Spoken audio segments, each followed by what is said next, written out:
Hello everyone, Lamani here again, and I'm back to make your Monday a little bit better, to give you something to get you through your work week. Today we'll be talking about probably the build I find to be the most fun in New World, and that's Lifestaff Spear. This isn't something I ever thought I would have this much fun playing. The combat's engaging, you do tons of damage, and we've made a bunch of tweaks to all kinds of stuff to make sure that we can perform at the highest level possible and give you all the best information that I possibly can.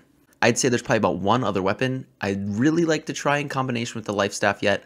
So as I keep putting out these healer hybrid builds, I want you to know that this does not mean it will be the only kind of content, build related content, that I'll be putting out. While I am a healer in New World and I want to give you healer focused content, I want to hit all domains of the game and make sure that everybody is enjoying it and we're not just using the Lifestaff. But I know as a healer, sometimes it's a little bit difficult to do a damage roll and do other things out in the world. So I want to do a review of a lot of different hybrid builds with the Lifestaff so that all of us can have fun. But I will be diving into some other styles of builds in the next few weeks here, for sure. Especially with all kinds of data leaked content like challenge mode dungeons coming, I would really like to start trying to tank things and being a heal tank where I'm using Lifestaff and Sword and Shield and pushing that in challenging content. I'd also like the DPS. I've been a DPS main in every other MMO that I've played, so it's just home for me. I'd love to push content that way as well. Luckily in New World we can do absolutely everything, and I look forward to seeing what else I can start to find.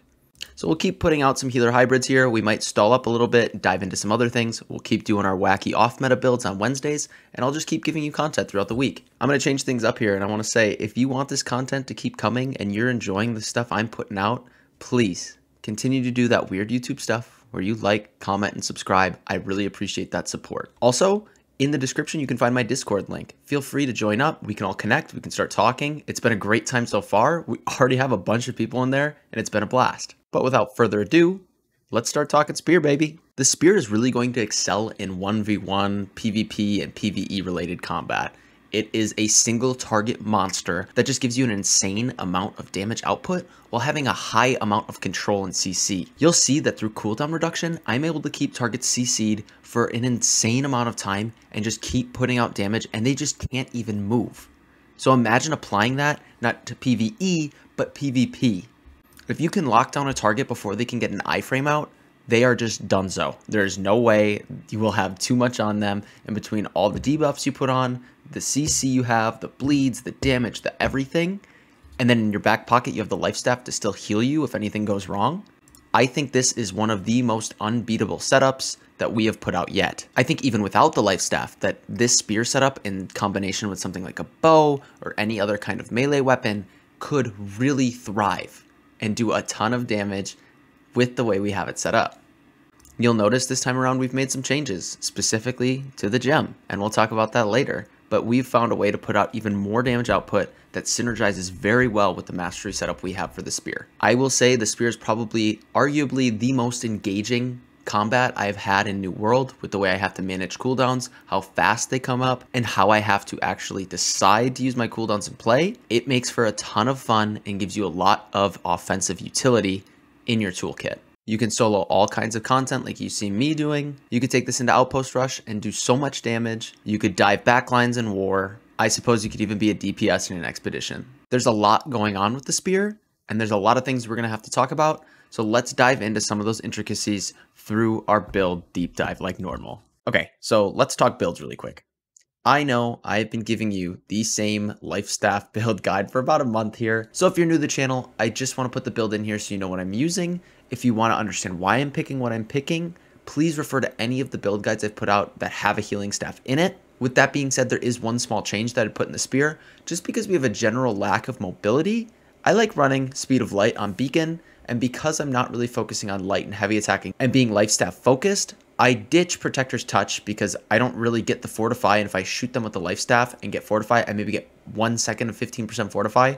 And to me, that just doesn't seem worth enough to really warrant actually using this. So I go for the speed bonus on Speed of Light, which will proc on every single time that beacon heals you. And because you're a Lifestaff user, you just have to toe dip on your own beacons, of course. And then every time you get healed with that hot going, you will get 20% haste for 3 seconds. Again, it only procs when you actually get your health bar increased. So keep that in mind. Otherwise, the build is the same for the most part. Otherwise, the build is pretty much the same. Here's what I would say to do. If you're looking to solo heal content and be able to flex this and just switch into your healing set and then go heal an expedition, stick with this setup. If you're wanting to only run the spear and your life staff is simply supplementary, I would take Enchanted Justice over something like Revitalize, because you're not going to be light attacking then with your life staff. You could get more benefit by having Enchanted Justice proc when your life staff is out. Something else to consider if you're purely a DPS focused player, get rid of Light's Embrace, take Orb of Protection all the way down. Drop something like Spirits United, drop Desperate Speed, maybe don't even bother taking Divine Blessing and going all the way into Orb of Protection for a heal over time that will benefit you if you're purely focused on damage. If you're interested in that, talk to me about it in the comments, ping me, let me know, say something to me in Discord, and I'll give you a breakdown of that as well. But for the purposes of my open world and being able to flex, heal, and do everything else, this is the build I've always been saying to use. All right, so here we are on newworldcalculator.org. We're ready to get into the spear. I'm not going to show you what I would contribute via leveling to my attributes just because it changes dependent on the gear that I'm using at a given time. Anyway, let's start with the Impaler side. We're going to be running Skewer. It's really, really nice. It's a lot of damage. It's 125% weapon damage and then applies a 10% weapon damage bleed every 1 second for 10 seconds. These bleeds we will be applying will scale off of things like Empower and other damage modifiers to give you a higher tick per second. So that's great to know so that you can essentially snapshot like we would our heals, but with the damage over time ability. Next point, Deadly Ambush, 20% damage against targets that have full health. This is a great way to open up, so we'll always use it as our opener. It's not necessarily a lot of value, but the reason we take it is so that we can get to follow through. Gain and Empower on critical hits, increasing damage by 20% for 10 seconds. Because we crit so much and because we use this as an opener, it's very easy to line it up with your first attack in the back to guarantee a crit, giving us a 20% Empower right off the bat. And then coupled with something like Keenly Empowered, which we go for on our weapon, this is a lot of increased damage right off the gate. Now, the next ability we go for then is Vault Kick. We're not going to put into this last point of Impaler because we're going to eventually take Exacerbating Crits. But Vault Kick, think about it like a pole vault, okay? So you're going to launch yourself forward. It only does 75% weapon damage, but you're going to get a 1.5 second stun. And that'll make it easier to maybe line up potential skewers, just get some free crits in with a reposition. It's super nice to have and has great synergy in the build. Why? Because of the amount of cooldown it can give us. So for starters, we're going to get an Empower after a successful hit on targets below 50% health, increasing damage by 20% for 5 seconds. Great, because it's going to be up all the time because of things like continuous motion. Cooldowns for other spear abilities are reduced by 30% on successful hit. While this doesn't necessarily apply to Vault Kick, it says other spear abilities, it does apply to Skewer and our Sweep. Now, in terms of actual cooldown synergy, the other massive thing that actually makes this build work is aggressive maneuvers. So the first successful hit with an ability within 2 seconds of dodging reduces all spear cooldowns by 20%. So our rotation is going to be something like, and I'm just going to do this just so you know what abilities I can take, but it'll be open up with Skewer, then you dash into a sweep, which will take down the cooldown by 20%. You'll finish off with the coup de grace. And then what will happen is you'll have super low cooldowns already because it reduces the cooldown on sweep itself and then Skewer again, but they won't be finished. They'll be around maybe like 8 seconds-ish. And what we do then is another dodge backward, and then we kick into them, getting a 30% reduction and another 20% reduction, bringing these back online. And you just rinse and repeat. You dash, then Skewer, dash, sweep, and then Vault Kicks back up. And you just keep CCing, you keep annihilating them. It's a great opportunity for vulnerability and doing a ton of damage. So again, it is dash Skewer, dash sweep, dash back Vault Kick, back up. Same thing over and over and over and over again. And I'll show you that through the gameplay. And there's just so much damage synergy here that you are an absolute monster. Now, where would we go next? I would just take Exposed Wounds because we are putting on a bleed through Skewer. And this gives us 15% critical chance against targets with bleed. So because we do take something like Keenly Empowered, why not get the extra crit? Crit is never bad. It's more damage. If you're attacking from the front, obviously we can force a crit on the back, but it's never a bad thing to have more crit. Next point we'll put in then is Exacerbating Crits. Critical hits extend the duration of your spear debuffs and damage over time effects by 20%.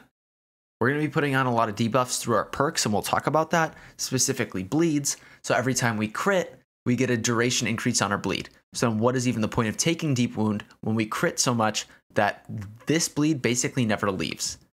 There's just no point. It would be a wasted point in general to even bother taking it. And then the last for sure point that you should be putting in is refreshing jabs. Refreshing jabs, all spear cooldowns are reduced by 10% of the second hit of the light attack chain. This is why we never heavy attack. I just light. And on that second hit, we get 10% reduction.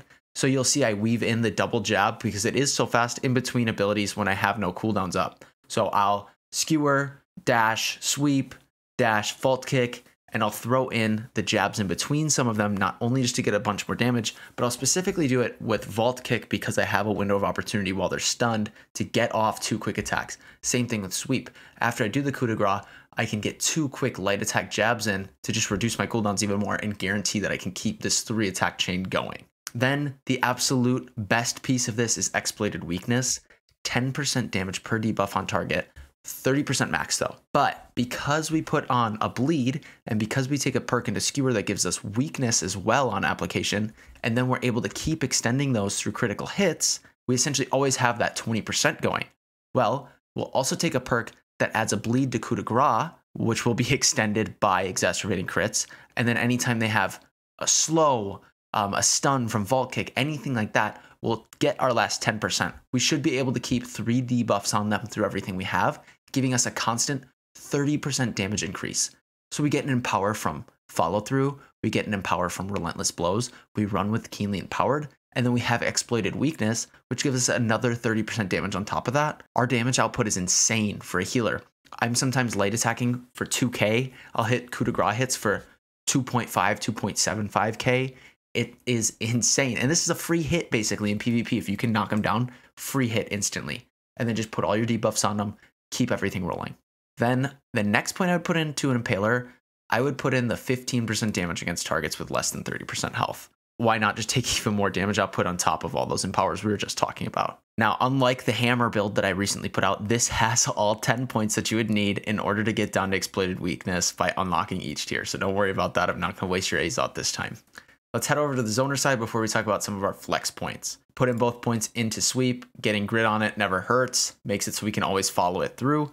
And then coup de grace, 125% weapon damage attack that follows up. And what I do is I also take Merciless Strength to get another 25% damage on that because they are a knockdown target. And then this will also apply a bleed. That is 25% damage stronger on top of all the other buffs like we were talking about. Keeping bleed snapshotted, I'm ticking sometimes for about 300 damage a second if my bleeds get high enough, somewhere between 200 to 300 damage, depending on my weakness stacks, depending on my empowers, and the window that I hit them in. These are all of the for sure points that I would absolutely put in, okay? Now we have 2 more points for flexing, so where else can we put them?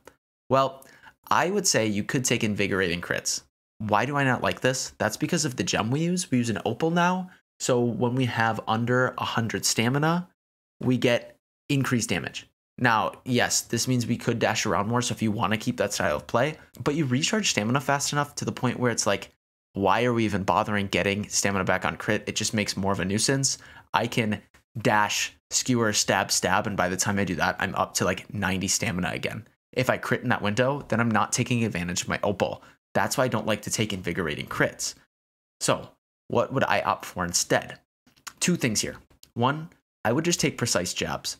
5% critical chance on light attacks. Why not? The crit synergy we have is great. Keeping these debuffs extended, especially because coup de grace is only a 4-second bleed. If we can keep extending that, that'd be perfect. Now for the last point, we can either take crippling jabs and get a slow for 3 seconds on targets below 30% health. I think this has a lot of PvP capability. Or we could take precision where we get 20% damage on targets with an active grit. How often does this actually happen? And if they have a grit, they're normally going to stagger us if they get the hit off. So if we commit to a hit and they commit to a hit, those will still follow through and we might get 1 hit off on them. And then is it even worth it? So there's 2 things we can do. You could take maneuvers just to get this 20% less stamina. It is a little wonky. It doesn't always function right. And so that's why I always opt for crippling jabs. The last hit of the light attack chain applies a 30% slow for 3 seconds to targets below 30% health. Now this functions as another debuff, so even if they're a healer or something, you get them to 30% health and you get it off once, then we start critting, we can keep the slow on them. Or if you think about it, 30%-ish is probably the point where most people start to run away. So if you can get a quick 1-2 on them and get the slow applied, you can keep up. Because we have a pretty big lack of mobility here, crippling jabs really helps in the PvP setting. It has PvE capabilities if the target isn't an elite or a boss, because we're not gonna be able to slow them. But I would take crippling jabs for more PvP open world. I'd probably take precision for PvE. And then if you're worried about your stamina or have a tough time managing it, I would either take maneuvers or invigorating crits. In general, if you're gonna come from the bookmark, I would take this build setup. I would highly suggest it, give it a shot. It's gonna give you the highest damage output. But for your last point, you can either flex crippling jabs, precision, maneuvers, or invigorating crits. I wouldn't take any of the heavy attack modifiers. You could take something like strong conditioning too, but I just never heavy attack. I don't really find value in it when we can get the 1-2 off, probably do more damage and get cooldown reduction from it. So try this build out. Let me know how it goes for you. Okay, people. So let's talk about attributes and gearing here. It's going to make more sense if I talk about my attributes first and how I gear accordingly, because things will get a little messy with what you need. So right now I'm at 73 strength, 113 dex, 150 focus on 106 constitution. I have 9,416 health. My base damage on my spear is 870. First thing, why do I go into the strength? Why not just full dex? I want this first bubble in strength. With the gear that I have and the perks that I need, just the way my gear laid out, it gave me an extra 23 off the top that I couldn't fix with gear. So in general, you're going to want the 50 bubble because you want that 5% damage to melee weapon light attacks. It's also not bad because we still get damage scaling on our spear from strength. It's the secondary stat that it scales off of.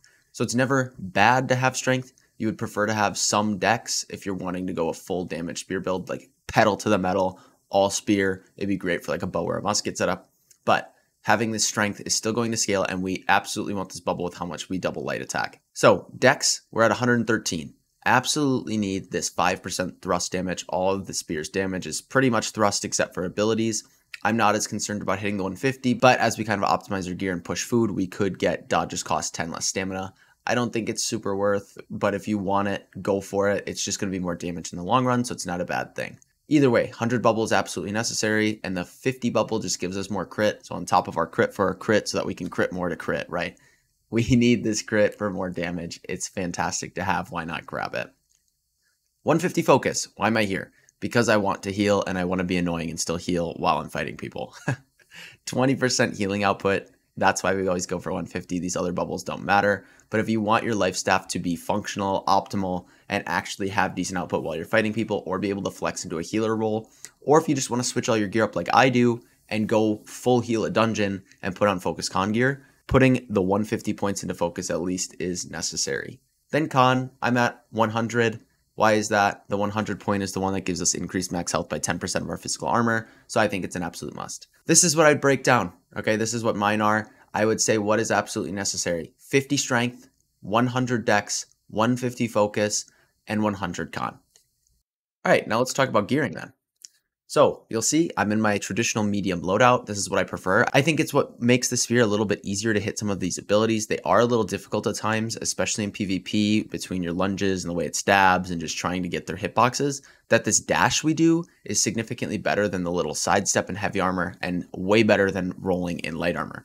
I think medium gives you the best tankiness to damage ratio while still having a lot of mobility like we need in the spear build for PvP, that people just can't catch up to you. You can stay ahead of them, you can dash around them, and it's just so much easier to play. Now, what are we looking for in our armor here? All of my armor is either dex, dex con, or strength. I will say you can have focus con here if you don't want to commit points into focus and get certain perks. It just depends on where you can get these perks. The first absolute necessary perk, because we need debuffs, is Enfeebling Skewer. This is going to apply a weaken that lasts 8 seconds, and it's going to reduce the target's damage by 14%. Is this a DPS increase? Yes, because of our ultimate ability. It gives us a 10% damage because we're putting another debuff on the target, and we can keep this going with our crit synergy that keeps our durations high. The other must-have is Bleeding Sweep, which is going to make our coup de grace do a bleed. Mine has a 9.2% weapon damage bleed for 4 seconds, and this will also have its duration extended by crits. These boots were the best ones I could find. All the other ones were like light int boots, and I just happened to find 598 strength ones with this on for like 100 gold, so I snagged them. This helps me get to my strength cap, but this perk is absolutely necessary for making sure we have enough to maintain the 3 debuffs to always get 30% damage. Sure, we get things on slow, but that's not until that 30% health, but this will really help between any other debuff we can get. It also applies for other player debuffs, so if somebody else is putting a slow on, it gives us some more damage. But otherwise, just Dex Con. I have a lot of Dex gear on. Something else I will say as far as perks, I love having Fortifying Sacred Ground. I think it's great. I don't have it set up in this build. I definitely could throw this on, and I should maybe in PvP if I'm planning to use Fortifying Sacred Ground a lot. So if you want to have that healing capability and have a really, really strong perk, go for it. Have Fortifying Sacred Ground on. I'm trying to look for a piece that has like Dex or Strength with it right now. Accessories, I'm using Infinity Crystal. Gives me 23 Strength, but then it gives me Divine and Health and Fortify. I don't apply any fortifies with this build, but I want the Divine and Health, and I could not find something with Dex that had that on. So either get something like this to help you get to your strength cap, or get something with a lot of Dex. I just wanted health for sure, and I could not find one with the neck that I have. I could be running this. I have Divine on it, but that health is just so nice. It gives you an extra like 1,000 health. All right, why am I running this 495 ring? 20 Dex, that's great. I just want a lot of Dex. Refreshing, reduce max cooldown by 2.4%. That helps a little bit. And then luck. In all honesty, I just need a better ring. You should be trying to find a ring that has plus thrust damage. You could also run a ring that gives you plus healing. This is the ring I'm running right now in my healing set. Drops from the tentacles in Reek Water. But I want a ring with Dex. I would love to have thrust damage on it. I would say try to find one that has thrust damage. I'm just struggling right now. Then my earring. I am running something that has regenerating and then refreshing toast, so I get that cooldown reduction. And then anything I can get with either strength or Dex. I should probably try to find a Dex earring. I just haven't found one that's affordable and right. In your earring slot, though, I would say these are probably the 2 best perks to find because they are more utility picks and get either strength or Dex. For the life staff, good old reliable. Find a life staff that has blessed. If you can find one of the life staffs that has blessed and Fortifying Sacred Ground, that would be absolutely perfect for this build, so you don't have to put it on some of your armor and you'll always have it. There's one that comes from Outpost Rush. Otherwise, if you're looking to flex heal, refreshing move is your next best bet. Light and heavy attacks reduce your active weapon cooldowns by 2.5%. Has a lot of synergy with the life staff build. Otherwise, blessed is absolutely necessary. If you're running a life staff without blessed at 60, you're struggling and it's harder to heal. Blessed is very, very, very strong. And then throw a diamond in there for 15% damage and outgoing healing while at full health. It just makes the most sense. You keep yourself topped off.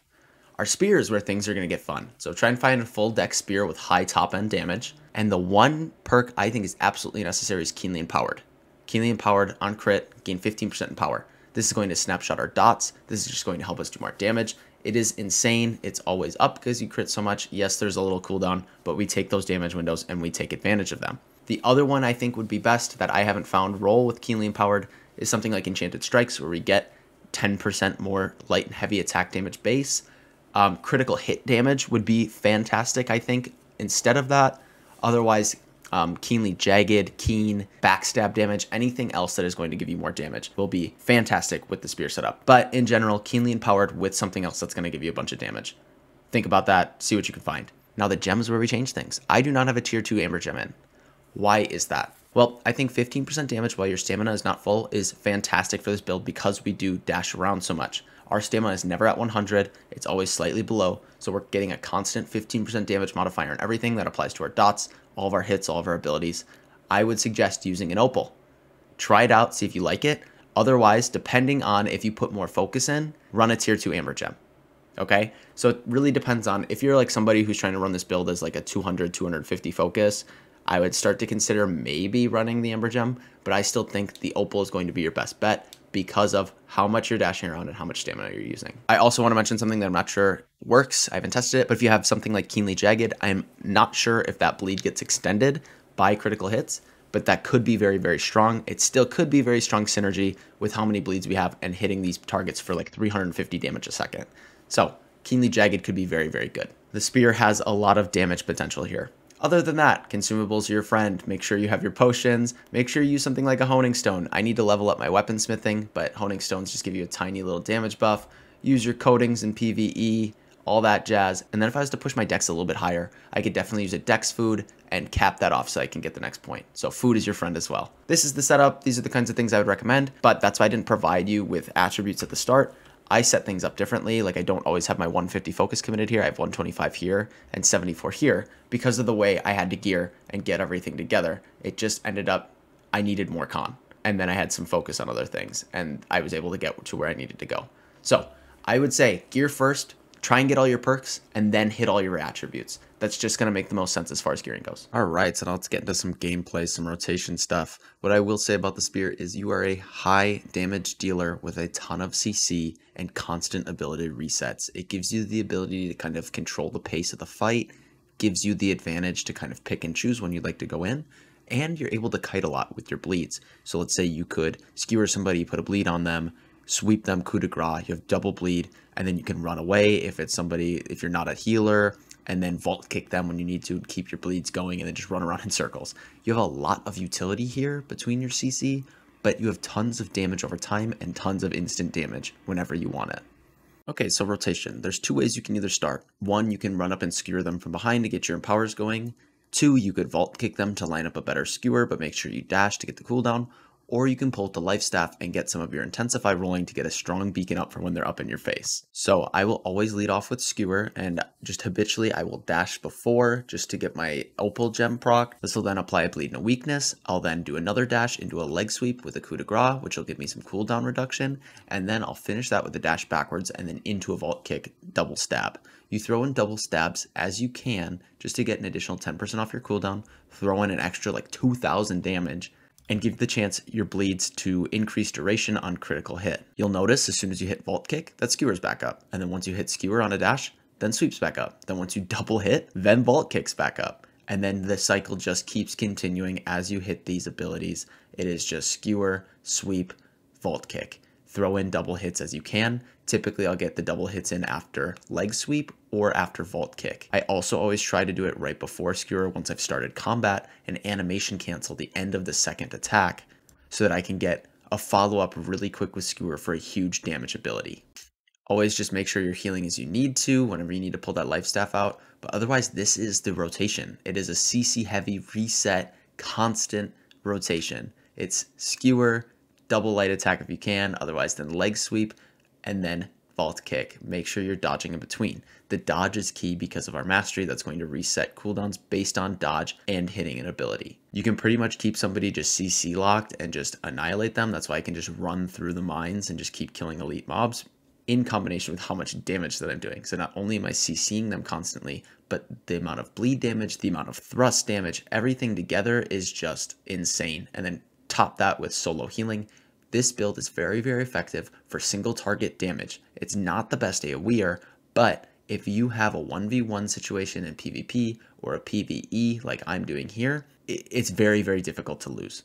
Again, you just control that flow so well. You give yourself so many powers, you crit so often, and the damage modifiers make this insane. You have great vulnerability windows through your CC, like when you leg sweep them and they're on the ground, you get a free coup de grace. That's always a huge chunk of damage. And then vault kick into them, free damage. You can reposition behind them and hit them with skewer. Just the key is to always make sure you are dashing to keep your opal going and to get your cooldown reduction. All right, so we're going to get into some dueling gameplay here just because for PvP, Outpost Rush is incredibly hard to get into on my server and there's not a ton of people around. So PvP is a little bit difficult to show you out in the world. That's fine though, I can still tell you everything you need to know to effectively compete in any kind of PvP scenario. You'll do plenty of damage to anybody in any armor class, especially given that you have bleeds. Bleeds will apply constant pressure. So I start off my rotations just as I would anything else. I'm always trying to hit skewer first, into a leg sweep, coup de grace them, and then a vault kick as soon as I possibly can. Vault kick can interrupt a lot of abilities, even if it looks like they have grit about to go. The only time I have never stunned somebody is when they're berserked with a hatchet. And that's it. Otherwise, all the time, you can stun them, interrupt abilities, interrupt heals, interrupt hammer smashes that are coming in, and then take advantage of that window, get behind them, hit them with the skewer for the empower bonus when you crit, get the bleed on them, snapshot that bleed, right back into a leg sweep, vault kick as necessary. You can start right away in PvP with the CC. So if you want to lead off with a vault kick, I think that's super beneficial so that you can really get your empowers rolling and start to get crits off. And then you should have another vault kick by the time you get your other abilities going. Obviously in this duel that I'm doing, it's a little tough because I'm against a tank. So it's going to take me a little bit to get him down and a lot of my abilities will be blocked. But through that CC, it gives me those windows where I can hit my bigger abilities and kill them. You'll see how much pressure is getting applied with those bleeds. I mean, they're taking over 150, 200 damage a second with heavy armor on still. That's a lot when you can't heal. It adds up, and especially every time we crit them, we get more duration on them, and there's that pressure constantly on them.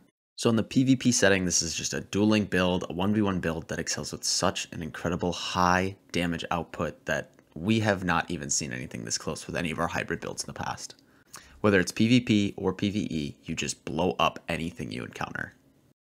Okay, I hope you enjoyed the build. This is by far, I think, my favorite hybrid build that we've put out yet. It does the most damage, it gives us the most control, and it is so much fun to play when you're hitting each of your abilities, you're resetting everything, and you are just flying around like an absolute demon. It'll frustrate people because you CC them, you put out a ton of damage while they're CC'd, but then in that back pocket, you got that life staff that's going to keep you protected. It gives you a ton of damage opportunity. This could be very effective for leveling. While I wouldn't necessarily recommend it because it doesn't have AoE capability, it is very great for keeping yourself alive and 1v1ing any kind of boss you encounter. I think this is a top-of-the-line endgame style of build when you're looking to put out damage and do world PvP and just be an absolute force to be reckoned with.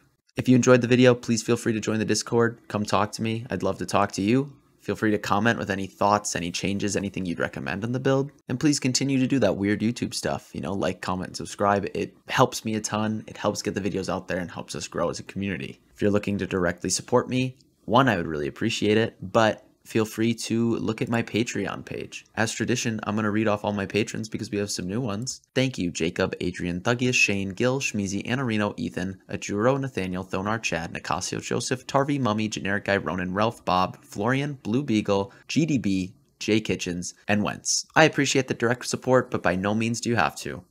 Thank you all for watching. Thank you for listening, and thank you for being you.